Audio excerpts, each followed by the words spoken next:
This is a red Himalayan mulberry that I'm growing in a terracotta pot. This is the tree to grow if you prefer very sweet fruits. It also produces very long berries.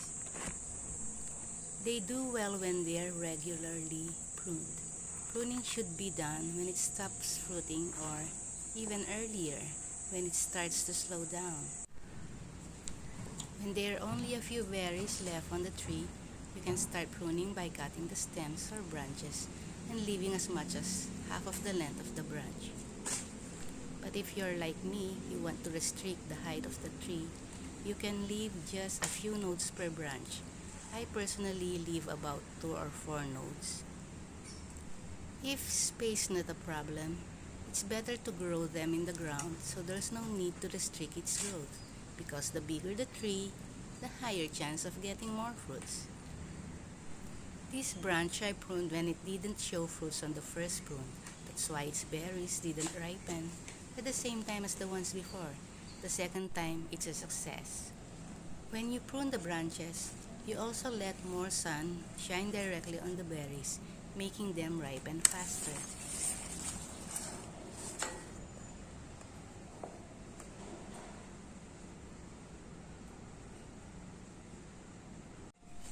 See, 2 days after pruning, the berries are ready to be picked. You can pick them a day earlier, but they're tastier at this point.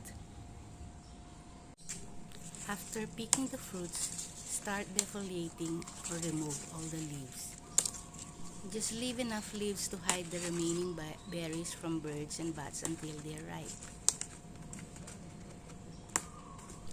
You can collect the leaves and dry them to make into tea. Mulberry leaf tea is very high in calcium and iron.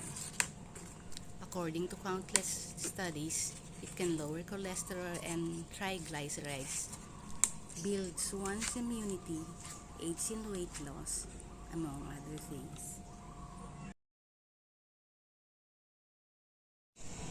Amend the soil by fertilizing with high NPK or top with rich compost right after pruning to encourage the next class of fruits. These are the nodes where the leaves and the berries will sprout from. You can also lightly water with fermented rice water with fermented fruit juice about once a week to ensure fruiting. Continue watering with the fermented juices weekly for more and plumper berries. Just an 1/8 to a 1/4 cup of fermented juice to a liter of rice water or plain unchlorinated water is what I water weekly. Might seem too much, but it's rainy and a lot of it leaches out of the container, so you can less of the fermented juice if you wish.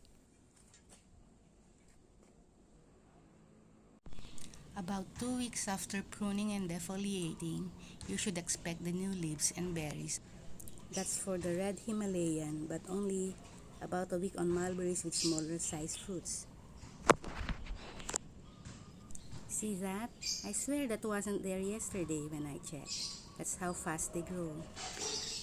In a little over a month, that will be ripe and ready.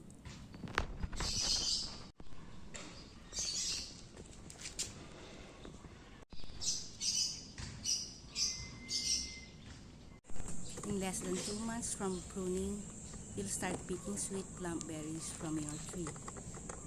You can get flashes of berries year-round with this method. Hope you enjoyed watching and learned something from this video. Thanks for watching. This is Medge, and this is Life in My Food Forest.